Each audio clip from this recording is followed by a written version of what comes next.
आणि आता आपण बघणार आहोत गावाकडच्या 50 घडामोडी अगदी झटपट सुरुवात करूया। येत्या 3 जानेवारीला भाजप शिवसेनेच्या प्रचाराचा शुभारंभ होणार आहे। मुंबईतील वरळी डोममध्ये 3 जानेवारीला पहिली प्रचार सभा पार पडणार असून मुख्यमंत्री देवेंद्र फडणवीस आणि एकनाथ शिंदे उपस्थित राहतील। तुम्हाला पैशाचं आमिष दाखवलं जाईल, मात्र तुम्ही बळी पडू नका। मलाही आमिष दाखवण्यात आली होती, पण मी बाजूला सारली, असं राज ठाकरे म्हणाले। तर बोगस मतदार सापडल्यास तिथेच फटकावून काढा, असा कानमंत्रही राज ठाकरेंनी उमेदवारांना दिला। मुंबई काँग्रेस दिल्लीतल्या हायकमांडशी संपर्कात आहे। राहुल गांधी आणि प्रियंका गांधींचे मुंबईत रोड शो घेण्यासाठी नेत्यांनी आग्रह धरल्याची माहिती आहे।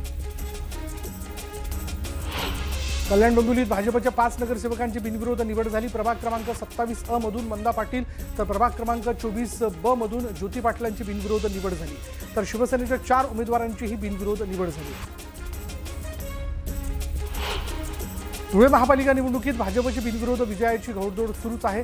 धुळे शहरातील प्रभाग क्रमांक 17 ब मधील भाजपच्या सुरेखा चंद्रकांत उगळे बिनविरोध विजयी झाल्यात। यापूर्वी भाजपच्या 2 महिला नगरसेवकांची बिनविरोध निवड झाली। जळगाव महापालिकेत शिवसेनेचे उमेदवार गौरव सोनवणे यांची बिनविरोध निवड झाली। गौरव सोनवणे आमदार चंद्रकांत सोनवणे यांचे चिरंजीव आहेत आणि या विजयानंतर कार्यकर्त्यांनी फटाके फोडून जल्लोष केला। जळगाव महानगरपालिका निवडणुकीत शिवसेनेच्या आणखी एका नगरसेवकाची बिनविरोध निवड झाली। प्रभाग क्रमांक 9 अ मधून मनोज चौधरी यांची बिनविरोध निवड झाली। मनोज चौधरी हे 4थ्यांदा महापालिकेवर निवडून जातात।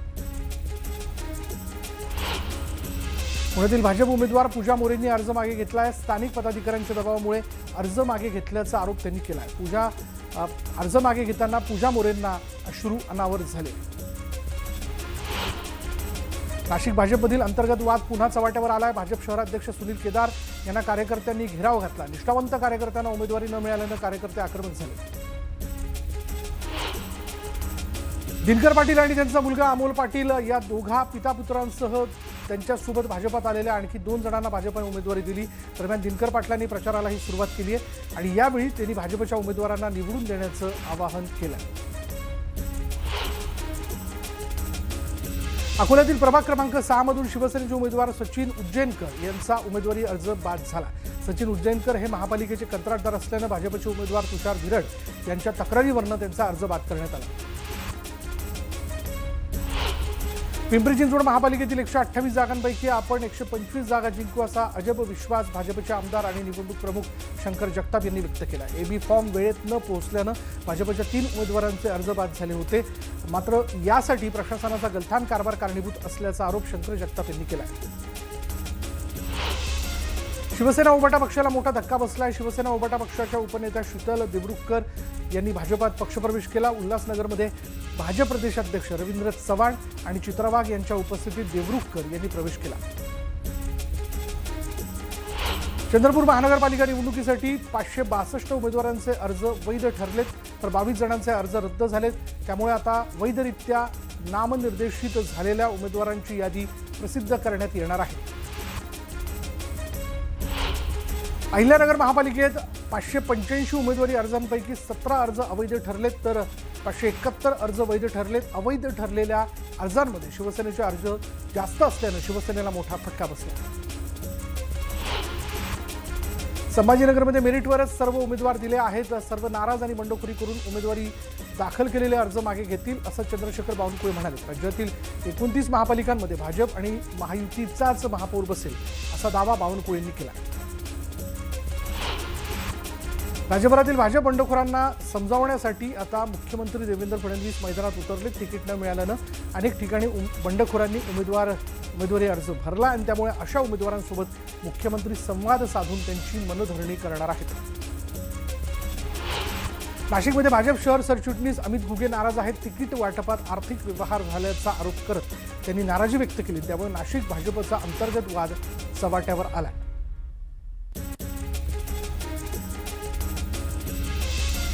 कृपाशंकर सिंग यांचं विधान अनावधानानं नाही, तर ती भाजपची खेळी असल्याचा आरोप राऊतांनी केलाय। तर ते भाजपचे बोलके पोपट असल्याचं म्हणत पैसा फेको तमाशा देखो अशी भाजपची रणनीती असल्याचं ते म्हणाले। विधानसभा अध्यक्ष असल्याचा राहुल नार्वेकरांना विसर पडल्याचं राऊतांनी म्हटलं। त्यांनी राजकीय कार्यक्रमात सहभागी व्हायचं नसतं, ते निष्पक्ष असतात असं म्हणत त्यांनी टोलाही लगावला. संजय राऊतांचे आरोप बिनबुडाचे असल्याचं प्रत्युत्तर नार्वेकरांनी दिले, तर राऊतांना समोर पराभव दिसत असल्यानं असे आरोप केले जात असल्याचे ते म्हणाले. नगर परिषद निवडणुकीत चांगला निकाल लागला. आता पालिका निवडणुकीत जनता आम्हाला निवडून देणार असल्याचा विश्वास विजय वडेट्टीवारांनी व्यक्त केला. तर राज्यात अनेक ठिकाणी सत्ता बदल झालेला दिसेल असे ते म्हणाले. जिल्हा परिषद निवडणुकीची आचारसंहिता लवकरच लागणार असून 2 टप्प्यात निवडणूक होण्याची शक्यता आहे. जिल्हा परिषदेच्या निवडणुकीसंदर्भात उपमुख्यमंत्री अजित पवारांनी हा अंदाज व्यक्त केला. पुणे आणि पिंपरी चिंचवडमध्ये शिवसेना आणि राष्ट्रवादी एकत्र लढण्याची शक्यता आहे. उदय सामंतांसोबत आज जागा वाटपासंदर्भात मार्ग निघू शकतो का, यावर चर्चा करणार असल्याची उपमुख्यमंत्री अजित पवारांनी माहिती दिली. पुन्हा मशाल पेटवणार, मी मुंबई वाचवणार अशी पोस्ट संजय राऊतांची सोशल मीडियावरती दिसून येते. तर त्यांनी नागरिकांना नवीन वर्षाच्या शुभेच्छा दिल्या. पुणे पालिका निवडणुकीत अंधेकर कोमकर कुटुंबात राजकीय संघर्ष होतोय. रविवार पेठ नानापेठमधून दोन्ही कुटुंब एकमेकांविरोधात निवडणुकीच्या रिंगणात उतरलेत. वनराज अंधेकर आयुष कोमकरच्या हत्येनंतर दोन्ही कुटुंबामध्ये संघर्ष निर्माण झाला. भिवंडीत मतदान जनजागृती अभियान राबवण्यात आलं. पारंपरिक वेशभूषा परिधान करून मतदानासाठी जनजागृती करण्यात आली. धुळे महानगरपालिका निवडणूक निकालाआधीच भाजपचे 2 उमेदवार बिनविरोध निवडून आलेत. उज्ज्वला भोसले आणि ज्योत्स्ना पाटलांची बिनविरोध निवड झाली आहे. पुण्याच्या केसनंद वाडेबोलाईमध्ये बैलगाडीतून मिरवणूक काढण्यात आली.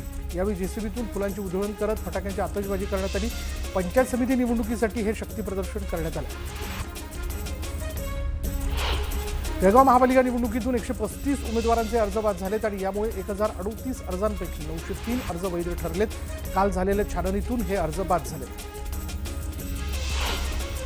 उपमुख्यमंत्री अजित पवार उद्या बीड जिल्ह्याच्या दौऱ्यावरती आहेत. जिल्ह्यातील 1000 कोटींच्या कामांची प्रशासकीय मान्यता वाटप, सहकार भवन भूमिपूजन आणि जिल्हा परिषद आदर्श शिक्षकांना अजित पवारांच्या हस्ते पुरस्कार दिला जाणार आहे.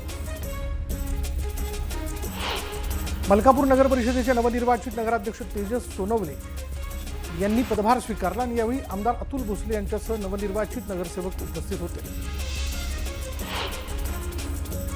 टी फास्ट म्हणजेच फॉरेव्हर केमिकल तयार करणारा आणि इटलीसारख्या प्रगत देशात घातकतेमुळे बंद करण्यात आलेला कारखाना लोटे MIDCत प्रस्थापित करणं हे अत्यंत चुकीचं आणि दुर्दैवी असल्याची तीव्र प्रतिक्रिया राष्ट्रवादी काँग्रेस पार्टीचे प्रदेशाध्यक्ष खासदार सुनील तटकरे यांनी दिली आहे. अतुल चौगुलेंनी श्रीवर्धन नगराध्यक्षपदाचा पदभार स्वीकारला. अतुल चौगुले यांनी राष्ट्रवादीच्या उमेदवाराचा दारुण पराभव करत तटकरेंना धक्का दिला. कोल्हापूरच्या आमदापुरातील श्री संत बाळूमामांचं दर्शन घेऊन भाविकांनी नवीन वर्षाची सुरुवात केली. बाळूमामांच्या दर्शनासाठी भाविकांनी मोठी गर्दी केली होती. नववर्षानिमित्तानं भाविक बाळूमामांच्या चरणी लीन झाले. अयोध्येमधील प्रभू श्रीरामांच्या नवसाकार मूर्तीच्या पुनर्स्थापनेसाठी 10,19,520 सेकंद लागले आणि यावेळी अकोल्यातील जठारपेठ इथल्या राम मंदिरात महाआरती करण्यात आली. राज्यभरातून आलेल्या हजारो भाविकांनी तुकाराम महाराजांच्या चरणी नतमस्तक होत नवीन वर्षाची सुरुवात केली. देहूनगरीत भाविकांची मोठी गर्दी दिसून आली. टाळ मृदुंगाच्या गजरात आणि अभंग कीर्तनाच्या निनादात देहूनगरी न्हाऊन निघाली. नंदुरबार शहरातील श्रॉफ हायस्कूलच्या 900हून अधिक विद्यार्थ्यांनी सामूहिक सूर्यनमस्काराद्वारे नवीन वर्षाचं स्वागत केलं. गेल्या 20 वर्षांपासून श्रॉफ शाळेतील विद्यार्थी नववर्षाच्या निमित्ताने सामूहिक सूर्यनमस्कार घालतात. कोरेगाव भीमा इथे 208वा शौर्य दिन साजरा होतोय. विजयस्तंभाला अभिवादन करण्यासाठी भीम अनुयायांनी मोठी गर्दी केली आहे. विजयस्तंभ परिसराचं ड्रोन दृश्य समोर आलंय. नववर्षानिमित्त अक्कलकोट नगरीत भाविकांची मोठी गर्दी झालेली आहे आणि यावेळी भाविकांनी स्वामींच्या दर्शनासाठी लांबलचक रांगा लावल्या. नववर्षाच्या स्वागताला तरुणाईने दारूऐवजी दूध पिऊन सेलिब्रेशन करण्याचा यवतमाळमध्ये उपक्रम राबवण्यात आला. दत्त चौकात 100 लिटर दूध वाटण्यात आलं. या उपक्रमात मोठ्या संख्येनं नागरिकांनी सहभाग नोंदवला. नववर्षाच्या पहिल्याच दिवशी कार्लागडावर एकविरा देवीच्या दर्शनासाठी भाविकांनी गर्दी केली. दर्शनासाठी पहाटेपासूनच लांबलचक रांगा लागल्या. येवल्याच्या स्मशानभूमीतील महामृत्युंजय मंदिरात भाविकांनी दर्शनासाठी गर्दी केली. भाविकांनी शंकराचं दर्शन करून नववर्षाची सुरुवात केली. यवतमाळच्या टिपेश्वर अभयारण्यात पर्यटकांनी मोठी गर्दी केली. वाघाचं दर्शन होत असल्यानं पर्यटकांना टिपेश्वरची भुरळ पडली आहे. सोलापुरातील येडेश्वरी साखर कारखाना शेतकरी संघटनेने बंद पाडला. उसाला पहिली उचल 3,000 रुपये आणि 3,500 रुपये दर द्यावा या मागणीसाठी कारखाना बंद पाडण्यात आला. पंढरपूरचं विठ्ठल मंदिर आणि परिसरातील भंग पावलेल्या 37 मूर्ती बदलल्या जाणार आहेत. पुरातन बदललेल्या मूर्ती मंदिरातच म्युझियम स्वरूपात जतन केल्या जाणार आहेत. धाराशिव जिल्हाधिकारी कार्यालयासमोर शेतकऱ्यांनी मोर्चा काढला. अडतीवर दिलेल्या सोयाबीनचे पैसे मिळत नसल्यानं शेतकरी आक्रमक झाले. शेतकऱ्यांनी रास्ता रोको करत अडतीचे पैसे तात्काळ देण्याची मागणी केली. नांदेडमध्ये भाजपकडून पती पत्नी आणि पिता पुत्रांना उमेदवारी देण्यात आली. यामुळे घराणेशाहीचा आरोप करण्यात आला. छत्रपती संभाजीनगरमध्ये निवडणूक अधिकाऱ्याने एबी फॉर्म लपवल्याचा आरोप करण्यात आला. पठाण यांनी संबंधित उमेदवाराला अपक्ष म्हणून घोषित केल्यानं संतप्त कार्यकर्त्यांनी त्यांना जाब विचारला आणि याचा व्हिडिओ जोरदार व्हायरल झाला. अमरावतीमध्ये भटक्या कुत्र्यांच्या बंदोबस्तासाठी शिक्षकांवर नोडल अधिकारी म्हणून जबाबदारी देण्यात आली आणि या निर्णयाला प्रहार शिक्षक संघटनेनं विरोध केला. अंमळनेरच्या साक्री गावात नागरिकांनी आंदोलन केलं. प्रशासन जाणीवपूर्वक पुनर्वसनाकडे दुर्लक्ष करत असल्याचा आरोप ग्रामस्थांनी केला. तातडीनं प्लॉट वाटप करण्याची मागणी करण्यात आली. नांदेडमध्ये शिवसेनेचे माजी नगरसेवक बाळासाहेब देशमुखांना पोलिसांनी अटक केली. तिकीट कापल्यानं आमदाराच्या घरी जाऊन शिवीगाळ केल्याचा त्यांच्यावर आरोप आहे. बीडच्या अहमदपूर अहिल्यानगर महामार्गावर नागरिकांनी रास्ता रोको आंदोलन केलं. वैद्यकीनी टोलनाका मारहाण प्रकरणात तातडीनं कारवाई करण्याची मागणी करण्यात आली. दरम्यान महामार्गावरील वाहतूक विस्कळीत झाली होती. हिंगोली शहरात जमाव पांगवण्यास गेलेल्या पोलीस कर्मचाऱ्यावर आरोपीकडनं हल्ला करण्यात आला आणि यात पोलीस कर्मचारी जखमी झाला. पोलिसांवर रुग्णालयात उपचार सुरू आहेत. नायगावात गुन्हे शाखेनं मोठी कारवाई केली. यावेळी पोलिसांनी 2 जणांना ताब्यात घेतलं आणि त्यांच्याकडून पिस्टलसह जिवंत काडतूस आणि तलवार जप्त करण्यात आली. जळगावमध्ये ड्रंक अँड ड्राईव्ह विरोधात पोलिसांनी कडक कारवाई केली. यावेळी पोलिसांनी 135 जणांकडून दंड वसूल केला. वाहतूक नियमांचा भंग केल्यानं ही कारवाई करण्यात आली. साताऱ्याच्या कास पठार मार्गावर युवक 400 फूट दरीत कोसळल्याची घटना घडली. यात तरुण गंभीर जखमी झालाय. दरम्यान तरुणाला दरीतून बाहेर काढण्यात यश आलं. सिंधुदुर्ग जिल्ह्यात नवीन महसुली गाव जाहीर करण्यात आले. सिंधुदुर्ग नगरी नावाने जिल्हाधिकारी तृप्ती धोणमिसे यांनी हे नाव जाहीर केलं. यामुळे सिंधुदुर्ग नगरीला आणखी स्वतंत्र महसुली गावाचा दर्जा मिळाला.